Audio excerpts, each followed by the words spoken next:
दारव्हा येथील राज्य परिवहन महामंडळाच्या आगारात कार्यरत एका महिला कर्मचाऱ्याला वाईट उद्देशाने हात लावण्याचा प्रयत्न केल्याप्रकरणी आगार व्यवस्थापन विरोधात दारव्हा पोलिसात विनयभंगाचा गुन्हा दाखल करण्यात आला आहे।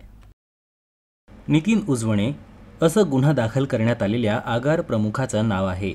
महिला कर्मचाऱ्यांना दिलेल्या तक्रारीवरून दारव्हा आगार व्यवस्थापक हे गेल्या 8 महिन्यांपासून महिला लिपिकाला हेतू परस्पर त्रास देत आहे।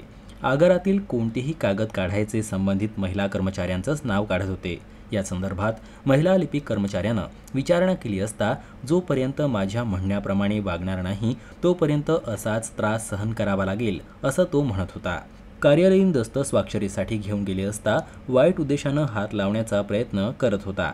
4 चौघात दुअर्थी बोलणे, वरिष्ठांना खोटी माहिती देऊन बदनामी करण्याचं षडयंत्र आगार व्यवस्थापक यांनी रचलं आहे। वरिष्ठ असल्यानं तसेच समाजात आपली बदनामी होईल या भीतीनं यापूर्वी तक्रार केली नव्हती। मात्र कार्यालयाकडे वेळोवेळी तसेच अनेक वेळा मौखिक तक्रार केल्या होत्या। गुरुवारी पहाटे 5:30 ते 1:30 वाजेपर्यंत नियोजित कामगिरी केली। त्यानंतर कार्यालयातून पायदळ नातूवाडी येथील घरी जाण्यासाठी पायदळ निघाली। त्याचवेळी नातूवाडी मार्गावरील नाक्याजवळ उजवणे हा दुचाकी घेऊन मागे आला। पुढे जाऊन दुचाकी थांबवली तसेच अश्लील हातवारे केले। पीडितेनं जोरात आवाज दिल्यानंतर उजवणे यांनी गाडीची स्पीड वाढवून पळ काढल्याची तक्रार महिला कर्मचाऱ्यानं दारव्हा ठाण्यात दिली।